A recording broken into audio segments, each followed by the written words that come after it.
Hi everyone. आज हम बात करने वाले हैं दिल्ली यूनिवर्सिटी ने अपने रेगुलर अंडर ग्रेजुएट एडमिशन के लिए on the spot mop up round निकाला है। अभी इससे पहले मॉपअप राउंड 1 आया था, उसके बाद भी कुछ सीट वैकेंट हैं, तो उन्हें फुलफिल करने के लिए on the spot mop up round निकाला है, जो कि दोस्तों आपका फिजिकल मोड में होगा। यानी कि आपको यूनिवर्सिटी बुलाया जाएगा जिनको भी इसमें सीट अलॉट होती है।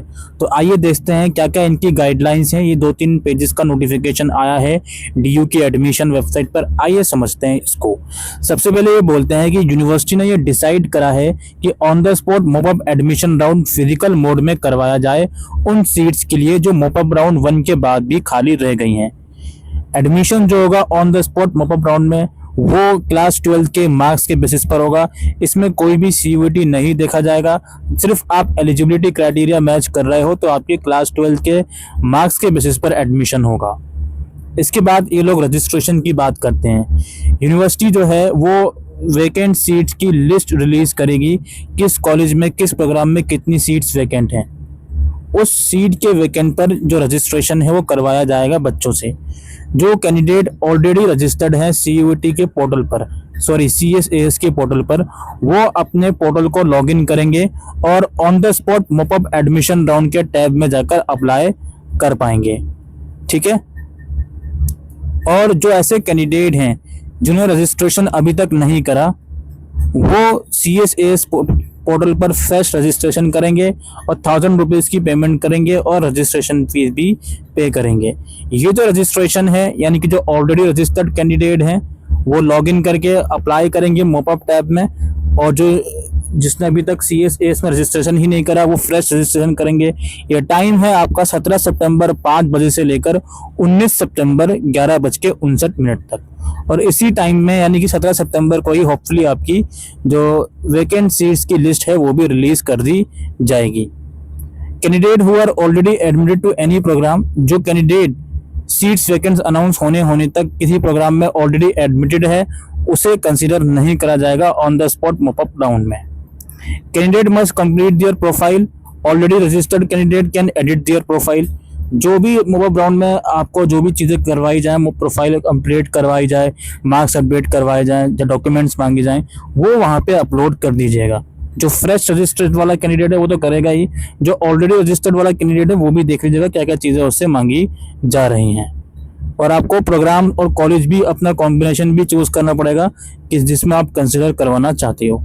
Candidate must ensure that marks entered by them are correct as per their mark sheet. In case marks are incorrect, यानी मार्क्स अगर आप गलत डालोगे तो आपको ऑफर कैंसिल कर दिया जाएगा।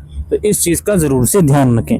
Candidate must ensure that documents are uploaded are valid। मतलब डॉक्यूमेंट्स वैलिड अपलोड होने चाहिए। किसी भी डॉक्यूमेंट का अंडरटेकिंग एक्सेप्ट नहीं करा जाएगा कि हम ये अंडरटेकिंग दे रहे हैं, ओरिजिनल डॉक्यूमेंट बाद में दे देंगे, वो चीज़ें एक्सेप्ट नहीं करी जाएंगी। सुपरन्यूमरी कोटा, डिसेबल कैंडिडेट को छोड़कर सुपरन्यूमरी कोटा में एडमिशन इन मॉपअप राउंड के थ्रू नहीं होता।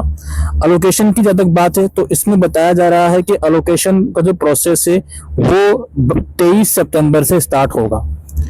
जैसे ही आप मॉपअप राउंड के लिए अप्लाई कर दोगे, यूनिवर्सिटी जो है वो आपको इनवाइट करेगी सीट्स की अवेलेबिलिटी के बेसिस पर। आपको ईमेल आएगा, जो भी कैंडिडेट शॉर्टलिस्टेड करा जाएगा। ईमेल के बाद आपको जो भी टाइम और डेट बताई गई है ईमेल पर, उस डेट और टाइम पर यूनिवर्सिटी पहुंच जाना है। ईमेल में आपको पूरा एड्रेस भी बताया जाएगा कहाँ आपको जाना है। जनरली मल्टीपर्पज हॉल जो कि नॉर्थ कैंपस में है वहीं आपको जाना होगा। तो जो भी आप अप्लाई करने के बाद जो भी आपको जिस भी प्रेफरेंस के बेसिस पर आपको सीट अलॉट हुई है वहाँ आपको फिर फिजिकल फॉर्म में जाना पड़ेगा। याद रखिए जब आप जा रहे होगे तो आपके बैंक अकाउंट में पैसे होने चाहिए फीस पेमेंट के लिए, क्योंकि on the spot he allocation होगा आपका वहाँ पे डॉक्यूमेंट वेरीफाई के बाद, और on the spot he fees payment का लिंक भी वो आपको दे देंगे। कैंडिडेट जिनको सीट अलॉट हो रही है उसे खुद को जाना मैंडेटरी है। उसके साथ पेरेंट्स गार्डियन जा सकते हैं मैक्सिमम 2 तक। उसके रिप्रेजेंटेटिव के बेसिस पर कोई दूसरा नहीं जा सकता। ठीक है, इस चीज को ध्यान रखें। एंट्री इनविटेशन लेटर जो आएगा उसके बेसिस पर ही होगी। For reporting time and venue refer to the invitation letter. जो भी टाइम वेन्यू जो भी चीजें हैं वो इनविटेशन लेटर पर लिखी होंगी। और अलोकेशन एक बार अलॉट हो गया वो फाइनल होगा, उसमें कोई भी अपग्रेड या विड्रॉ एंटरटेन नहीं करा जाएगा। अगर कैंडिडेट टाइम पर नहीं पहुंच पाया या फीस पेमेंट नहीं कर पाया अलॉट होने के बाद, तो उसका कैंडिडेचर कैंसिल कर दिया जाएगा। ठीक है, तो ये यहाँ पे साफ साफ लिखा हुआ है। और फिर ये यहाँ पे और भी कुछ चीज़ें लिखी गई हैं कि कैंडिडेट का जो कैंडिडेचर है कैंसिल हो जाएगा अगर कोई डिफिशियंसी फाउंड कही गई उसके डॉक्यूमेंट में। Appearance for on the spot mop up round not be consider as a warranty of admission. ठीक है, वारंटी नहीं दे रहे हैं ये लोग अपीयर होने के बाद भी, क्योंकि अगर सीट्स लिमिटेड हो, नंबर ऑफ कैंडिडेट ज़्यादा आ गए तो उस हिसाब से फिर चीज़ें चलेंगी। डॉक्यूमेंट देख लीजिए, प्रिंट आउट लेके जाना है, इन्विटेशन लेटर जो आएगा उसका, CACS UG फॉर्म का प्रिंट आउट लेके जाना है, 12th और 10th की मार्कशीट लेके जानी है, कोई वैलिड आइडेंटिटी प्रूफ लेके जाना है जिसमें आधार कार्ड या पासपोर्ट, और अगर रिजर्व कैटेगरी है तो उसका डॉक्यूमेंट लेकर जाना है।